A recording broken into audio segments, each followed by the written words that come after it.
Hey everyone, it's Ron Johnson, and this is the Ron Johnson Show. And today we got Gabe Henderson joining us from the Minnesota Vikings. Insider going to give us a lot of Commanders talk, but we got to talk about it. TJ Hockenson at the trade deadline. Vikings made a trade. I said they were going to trade for a tight end weeks ago on the Ron Johnson Show. Well, wasn't the guy I thought they'd get, but I like him even better. Why? We'll talk about that coming up next in the Ron Johnson Show. Locked On Sports Minnesota Podcast. It's endless Minnesota Vikings talk with the diverse voices of your local experts. Now the Ron Johnson Show. On the field, in the broadcast booth, Ron Johnson is Minnesota sports. He's played with them, hung out with them, and grown up with all the big names in Minnesota sports. They're hanging out with Ron Johnson. It's the Ron Johnson Show on the Locked On Sports Minnesota Podcast. And it starts now. Hey everyone, welcome to the Ron Johnson Show, and I'm your host, Ron Johnson. As I stated on today's show, I got Gabe Henderson joining me. Remember, you can now find Locked On Sports on the Amazon Fire and Roku app. Just go find the Locked On Sports Minnesota app, download it. You can get all our videos, all of our shows. You get to see Sam's pretty face. You might even get to see the tinfoil hat come out because the holidays are coming, and we know Luke Bryan likes to get a little bit kooky. But as I bring Sam Exerman to the show, Sam, we got to talk about this, man. The T.J. Hockenson to the Minnesota Vikings. Everybody during the draft was kind of weirded out by the Vikings trading within the division to get the Packers trade, and then they traded with, which the Christian Watson thing, it's not really working out yet. They traded with the Lions as well. Definitely not working out for them. And now the Lions trade with the Vikings. So maybe, just maybe Kwesi knows something that we don't know. Trading within the division, does it hurt you? No, because you're not trying to just win your division. You're trying to win the entire NFL championship. You want to win the Super Bowl championship, right? Well, this is the purpose for it. You trade with the Lions, now they're buddy-buddy. And when you call them back, hey, man, I did you a solid during the draft, man. Hey, hook me up with a guy.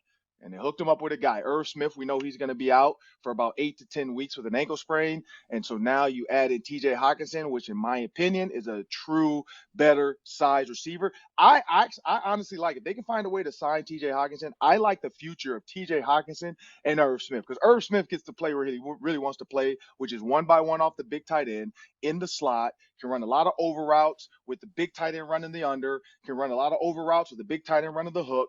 I love this for the future when you think about going 2 tight end sets with Justin Jefferson and whoever else is still here, KJ Osborne, who knows what Adam Thielen's going to do. But I love this move, not just for this year because they are going all in. They're pushing their chips in, but then next year as well because if they can find a way to sign TJ Hockenson to a team-friendly deal, saying, hey, you got to earn it.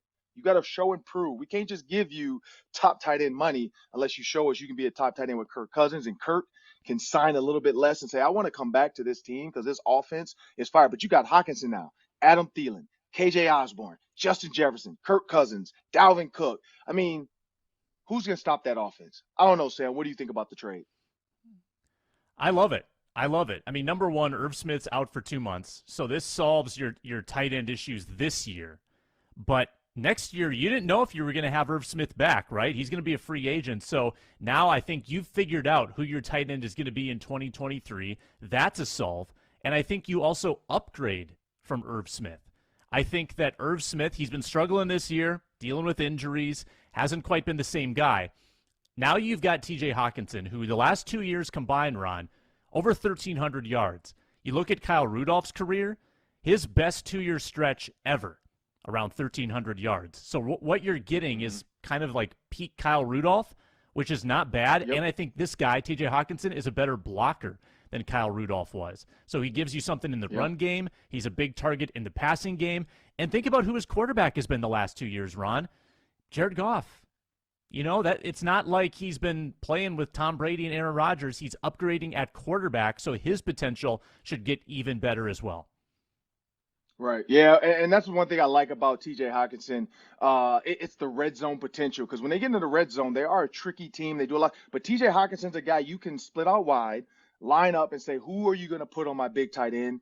If they put a guy that you like that matchup where there's just a linebacker, you put Justin Jefferson, Adam Thielen, KJ Osborne to the left, you split your tight end out right, you make them show their cards. If they're going to man him up on a little DB, you'll see it. If they're going to just put a safety out there, you'll see it. If they put a backer out there, you'll see it. Either way, I think all those matchups go in the favor of TJ Hockenson. He is from tight end U at Iowa. They put out some great tight ends into the NFL. We know that. They block, because that's all Iowa does anyway, is block. But then those guys end up being the guy when you talk about catching balls, you talk about George Kittle. That's a great move, and that's why I love it. I love the move. I love the fact that everybody was just thinking, all right, we're 6-1. We can relax. We're probably going to win the NFC North. We're going to be in the playoffs. So everybody, don't plan a vacation in January. I keep telling my wife that, like, we can't go to Mexico until after the Super Bowl, because I feel like this is the year. So we have to make sure this ticket works where, hey, if I got to meet you guys in Mexico after the Super Bowl, I'll do it. But this is a year where you don't plan any weddings in January. Don't do any of that because this team's going to playoffs. Well, no, it's not. That's not enough for Kwesi. Now, we do know Irv Smith is a big part of this. Irv Smith, his injury was a big part of them making this move. But at the end of the day, sometimes some moves end up working out. Look at Case Keenum. That move worked out. Now, it was one of those where, he had to come in and start, but injury brought him in and gave the Vikings one of the most historic seasons. Not to say TJ Hawkinson is going to give you Case Keenum magic, but not to say that he's not. Could be another Minneapolis miracle headed our way with TJ Hockenson catching a Hail Mary at some point. I don't know, but this guy does give you a ton of upside. The question is, Christian McCaffrey learned the 49ers offense in about 10 days, I think they said. Well, he went out really quick, but then he had 10 days to prep and learn. In those 10 days, he threw for a touchdown, ran for a touchdown, and caught a touchdown. TJ Hockenson has about 4 days. My guess is yesterday, right away, they emailed him on his iPad or something. Hey, boom, download this link, man. Here's your password. You're in. Watch film. Get the playbook on the plane. When you get here, we'll go over it with you. They're probably going to spoon feed him a little bit. The good thing is they're playing the Commanders, so they have a plane ride as well to kind of sit down with them. And then they're going to see how much he can retain when you think about this. But Johnny Munt, my guess, is going to be kind of the main guy in some of the key pieces of this offense.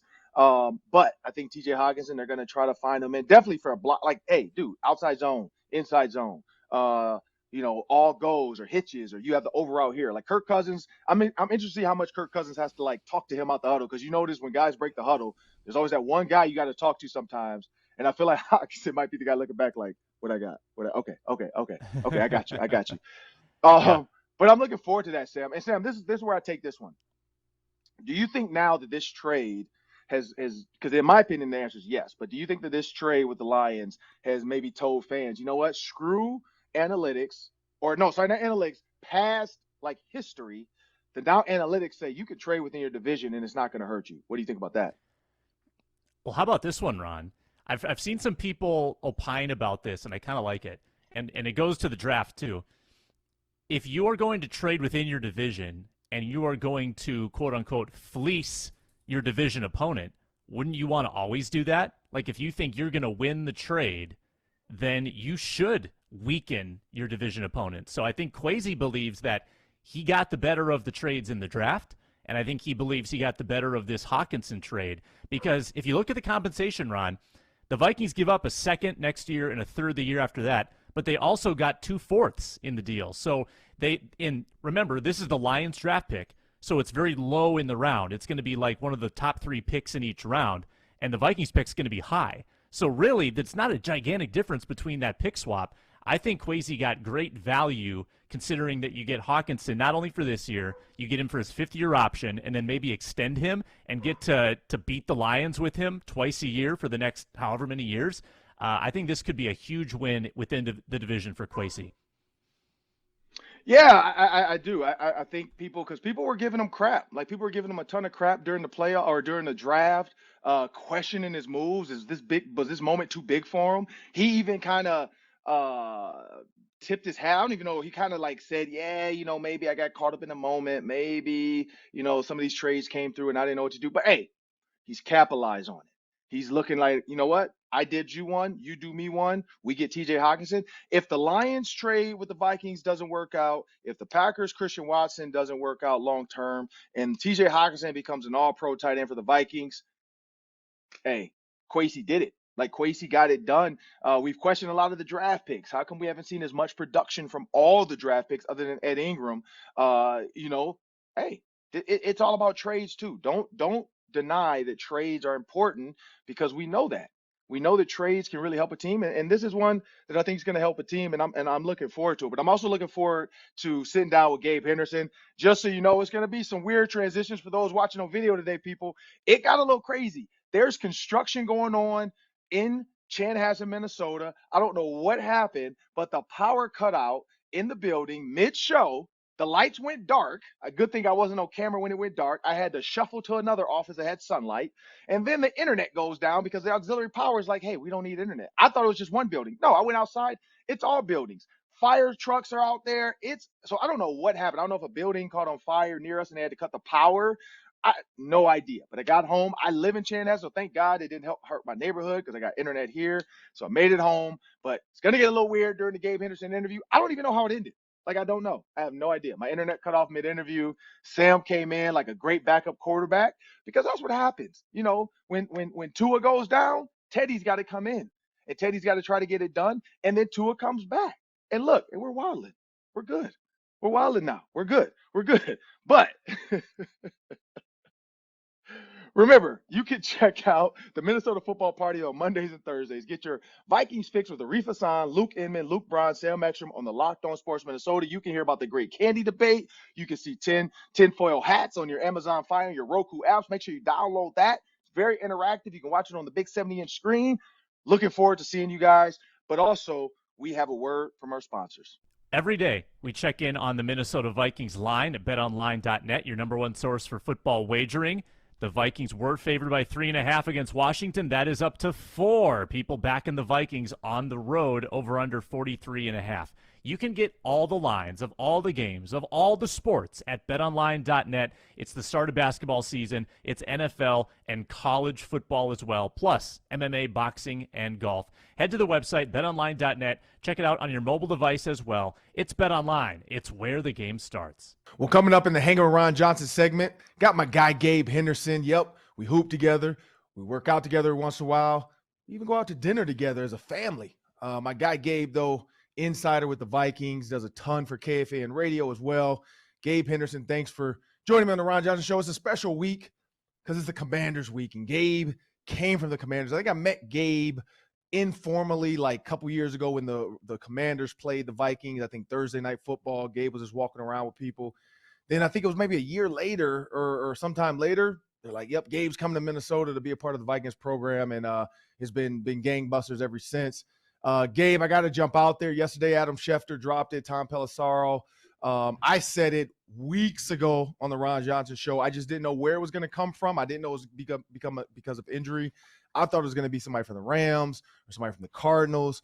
But I did say the Vikings were going to get a tight end. Well, here he is, T.J. Hockenson from the Detroit Lions. Kerryon Johnson tweeted, which is hilarious. Oh, okay. They just mailing this season in. They giving up, huh? Talk about his former Lions. But Gabe, you throw in a 2,000 yard receiver, a 15 touchdown receiver, a guy that's had 101 targets in one season. What do you think about this move for the Vikings? It's a great move for the Vikings. You add a 3-down tight end to the mix, a guy that can catch, a guy that can block. I think his blocking is very underrated. So the fact that you could bring him in and pretty much put him into the fold and say, hey, here are your 5 to 10 plays that we want you to do. Go out there and be successful and grow. I think that makes this Vikings team that much better because now you have a threat across the middle. We were missing that change of pace type of guy. Like most of our receivers are, around that 6', 6'1" range, and not the most speedy guys, but they can make plays. Now you got a guy in the red zone that you can really call a threat. 6'5", can run, he's got a little swagger to him. So I like this move for the Vikings. I think this could help us, get better when it comes to that tight end room. I was looking at some of the stats, and T.J. Hockenson has 9 catches of 15-plus yards this year. This Minnesota Vikings tight end committee as a unit has 5 combined. So T.J. Hockenson is definitely going to come in and make some plays, and hopefully if Irv Smith Jr. comes back, a little sooner than expected, I think this tight end unit could definitely make some noise down the stretch this year. like any great offensive coordinator, Gabe, I had to call an audible real quick. Apparently, the power cut off here at my office, so I had to go find some light because the room I was in needs lights. There's no windows in there, so I had to jump into another office real quick, find some light. What they traded you back to Detroit for TJ Hockenson? They were like, all right, we'll send around back. I'm like, goodness gracious, thank goodness one of our other buildings has the internet because that's what I'm pulling the internet from. But this building has no power right now, so I don't know. I know they're doing construction work across the street, so they must have maybe they hit a line or something. I know they're over there. They just put down a brand new road, literally right across the street. So I bet those guys over there must have cut a power line because that's what these guys like to do. But anyway, Gabe, so you talked about TJ Hockenson, what he adds to the team, and now the Vikings go face the Commanders. And when you look at this Commanders team, Taylor Heineke, former Viking quarterback, he's been on a revenge tour. Like he was a Green Bay Packer fan growing up. All of a sudden, beats the Green Bay Packers. Now he heads into the Vikings head to him, and he gets to play another former team. But what should we expect from this Commanders team, and should it be any trouble for the Vikings? Man, this team is a really gritty team. Of course, we've seen the memes of Taylor Heineke literally closing his eyes while throwing the ball and saying, F it. Terry McLaurin is down there somewhere, and Terry McLaurin coming down with a catch. And that's pretty much this team. Taylor is, he's a solid quarterback, but at the same time, he's not going to slice and dice you down the field. As long as we're, disguising our coverages and making sure we keep him on his toes, I think we'll be fine. In the same breath, their defense, I think their front four is by far the best front four we've played all year. Jonathan Allen, Deron Payne, Montez Sweat. They have a lot of guys that can make some plays. Like teams don't run the ball effectively on them. The Colts last week, they got 2 Pro Bowl guards, well, a Pro Bowl guard and a Pro Bowl center and a Pro Bowl running back, and they held him less to less than 100 yards on the ground. The only team that has had a 100-yard rusher against this Washington Commanders team was the Tennessee Titans, and that was Derrick Henry, and he only had three yards to carry. So this defense for the Commanders are definitely something or a team that definitely needs to be respected as such. Jack Del Rio has those guys playing gritty, and if we're going to win this game, we're going to have to get the ground game going early and hopefully take some shots over the top. But this 4-4 Washington Commanders team, like they've had a tough schedule. And we can't take, their record, their stadium, that energy for granted. I think, it could easily be a home game for the Vikings because, Washington fans don't really come to their games as much. So I think, the purple will make that trip down south and try to, turn that stadium purple. Just from being in Washington for a couple of years, I've been the home team working for the Commanders, and I've seen the Eagles or the Giants or the Cowboys sell that stadium out, and it was an away game for us. So I'm expecting Vikings fans to turn that stadium purple on Sunday. Poor Ron, things are going bad to worse for him. He loses the power, now he loses the internet. Ron is going to try to regroup. Gabe, you and I are going to continue with the Daily 3, but first, thanks for making the Ron Johnson Show your first listen today. And for your second listen, check out Locked On Sports today. From the games that matter the most to the biggest stories in sports, go beyond the scoreboard and behind the scenes with the local experts and insights that only Locked On can provide. With Locked On Sports today, available on this app, YouTube, and wherever you get your podcasts. All right, Gabe, let's hammer out this Daily 3. It's 3 questions. It's 3 minutes each. Let's hash out this first question. The Philadelphia Eagles are the number 1 seed, Gabe. They're 7-0. They have the tiebreaker on the Vikings, who are 6-1 and the number 2 seed. Gabe, as you look at the last 10 games of this season, I know we got a long way to go. What is the percentage chance in your mind that the Vikings could leapfrog Philadelphia and have a chance at that number 1 seed in the NFC playoffs? Man, when you look at Philadelphia's remaining schedule, I think they have like one of the least strength of schedule, or however you want to put it. I know I probably said that wrong, but their schedule isn't strong. Our schedule is a little bit stronger than theirs. So I don't want to say 50-50, but I do say that the Eagles probably will continue to keep that number 1 spot, especially if both teams stay healthy. I think the Eagles win it out, but I can't see us being lower than a 2 or 3 seed. I think this Vikings schedule kind of plays into their favor, especially after these next three games between Washington, Dallas, and New England. Well, Washington, Buffalo, and Dallas. So after those games, I feel like the Vikings can, pretty much control their own destiny. But I still think they sneak one of those games out between the next four. So I would say the Philadelphia Eagles definitely keep that spot. But who knows? This Vikings team is hot right now, and they know how to win. It's kind of deja vu of 2017, where the Eagles were just the one team that the Vikings couldn't get past, and they couldn't get that home game in the NFC Championship. It's going to take a lot to get past the Eagles, because I think they're an elite team, and they may not lose more than 3 times all year. And having the tiebreaker in their back pocket, that hurts the Vikings quite a bit. So really, they're 2 games back. Minnesota would have to probably finish the season 14-3 to have a chance, 13-4, and then they would need, the Packers would have to do them a solid. The Cowboys, the Giants, I think they have a game against the Saints down the stretch. There are some tough games there, but you know what, Gabe? Injuries. Like, if a certain player or players get hurt on that Philadelphia team, you never know how the season could change, and that applies to Minnesota as well. Like, everybody is kind of as good as their health, and right now the Vikings have been healthy. Now they're starting to deal with a few more injuries that we had, but, like, in 2017, Carson Wentz went down, and they were fortunate to hang on to that number 1 seed with Nick Foles, and he eventually won them a Super Bowl. But for a lot of teams, if that happened, they'd be toast. So, Jalen Hurts, A.J. Brown, Devontae Smith, all that crazy good offense they have going right now, as long as it stays intact, I see them hanging on to it, Gabe. So I'm going to go with like a 15-20% chance that the Vikings get the leapfrog and they get that number 1 seed. I got another question for you, Washington related.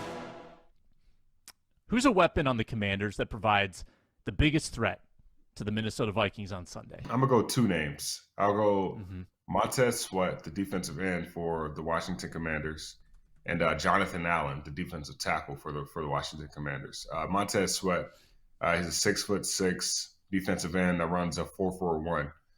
He's long. He can get around the edge. I think Christian Darrisaw will definitely have his work cut out for him. I think Darrisaw's up for the challenge, but just working with Montez Sweat for 2 years when I was there, this is a guy that can ball. And when you see him on film, he's only getting better. I think we will try to, test Montez Sweat's aggressiveness and use it against him as far as throwing screens behind him, because Montez Sweat likes to use his speed to get upfield.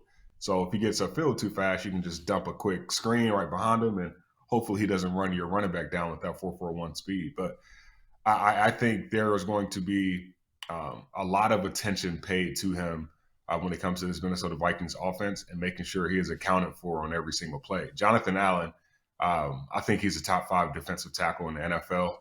He's already a Pro Bowl defensive tackle. The guy is really good. He uses his hands very well. He's aggressive. And when you look at, just the strength of their D-line and then some of the weaknesses of our O-line, I do think they're going to put Jonathan Allen on Ed Ingram and see, okay, this is a rookie. He shows some promise. He definitely can get you in the run game. He's good when he gets his hands on you, but there are some plays on film where you say, okay, we could try to exploit this. So Ed Ingram is definitely going to have his work cut out for him. But I like to see, how Ed bounces back from the last couple of weeks of, giving up some sacks that I'm sure he didn't want to put on film. But those 2 guys, John Allen and Montez Sweat, they're ballers, and they're the main reason why teams are not able to run the ball on the Commanders. Yeah, if the Commanders are going to win this game, they're going to have to do what they do on defense. And I still think it's a formidable defense. Their offense is not particularly intimidating, but I still worry about a couple pieces on their offense, number 1 being Terry McLaurin. The Vikings have struggled against the elite receivers the last couple of weeks. Tyreek Hill, and then most recently, why am I blanking? Who just had 159 yards? DeAndre Hopkins. Thank you. Sometimes my brain doesn't work. And then Curtis Samuel in the run game. He's kind of got that Debo, quality to him where they'll use him as a running back. They'll use him on the jet sweeps. He's got 17 carries for 106 yards this year, 6.2 yards a carry. I mean, that's a legit weapon. I know that Dotson's been hurt and De'Ami Brown's been hurt. I love their receiver room. Like, I love the weapons they have on that team, but they haven't gotten great quarterback play. and their offense has only scored more than 17 points like once in the last 6 games. So if the offense finds a way to score against Minnesota, then they're in great shape because I love their defense. It's just that the offense has been super lackluster. Trade deadline yesterday was very exciting, a lot of big deals, and even in the days leading up to the deadline, there were some more trades as well. What was your most interesting trade that you observed in the days before the NFL trade deadline? I mean, the Vikings one really stands out to me, but that's easy. I'm gonna go Bradley Chubb to the Miami Dolphins. I was reading a stat the other day that the Super Bowl champion has had, basically, long story short, the Denver Broncos have traded their star player to the upcoming Super Bowl champion. So Von Miller last year traded to the Rams, and then they had a cornerback traded to the Rams also, a year before, that won the Super Bowl. So I think Bradley Chubb was the missing piece for this Miami Dolphins team. They already have a phenomenal offense. They have the playmakers there. But now you add this elite pass rusher that can get the job done. That puts fear in a lot of offensive coordinators' hearts. So that was probably the most interesting one for me. The fact that the Broncos got a first rounder in return, I think they're going to be happy about that. But Bradley Chubb, what he does just to opposing teams is it's like child's play out there. So we'll see how they use him, especially in that 3-4 defense, and see how he can be successful. I guess getting to the quarterback. The Chase Claypool one was intriguing also, from the Bears to the Steelers, or vice versa. But I'm interested to see how that's going to work in Chicago, because if you don't have an O-line, you can't really throw it to them. So yeah, those two. Yeah. So let me talk about this Claypool one a little more. Okay. This is not the team you would expect to acquire an asset like this, right? Because the Bears are rebuilding. The Bears are trading off assets. They're giving away Roquan Smith. So for them to bring in Chase Claypool, it kind of raises an eyebrow. But it's kind of a good strategy, Gabe, because you get a guy who's on a rookie deal this year, rookie deal next year, and you can talk extension after this year if you want, but you're planning on potentially having him around down the road, where you give him a second contract with your team when you're more prepared to win. The Vikings have done that a little bit too. Now they've acquired 3 players with Rager, with Blacklock, and with Hawkinson, who have multiple years of team control. These aren't just little rentals. So the Bears are making this move for the future. They don't care about this year. They're not going to win anything this year. But it is some forward thinking by their GM, to Ryan Poles, sorry. Again, the name's escaping me today. Where I think this is a forward-thinking move for the Bears. And I think the other thing the Vikings fans can celebrate is that they took him from the Packers. The Packers didn't get any weapons added at the deadline, and that might have been someone they were looking at. The Bears add him and I don't think the Vikings fans need to worry too much about like Claypool being a factor in the division race this year, but that's a piece to look out for down the road, because that's a good player, and Chicago might be just banking up assets for the future when they feel like they're ready to actually compete. Gabe, agreed. Yeah, you are a professional. Thanks for being adaptable as we shifted the host around mid-show. We'll follow your stuff at Vikings.com. He's at Gabe A. Henderson on Twitter. Have a good day, my man. You too. Tell Ron when he gets back from Detroit, we'll be waiting for him. All right. Sounds good. Make sure you follow us on Twitter at LockedOnMIN. Download Amazon Fire and Roku for the best possible experience with our shows. And subscribe on YouTube. Like, comment, subscribe. Let us know what you think about the trade deadline in the NFL. For Ron Johnson, I'm Sam Ekstrom. Big thanks to Gabe Henderson. That's the Ron Johnson Show. We'll be back with the Roundtable on Friday when we team up with Superior Sports Talk. Until then, have a great day.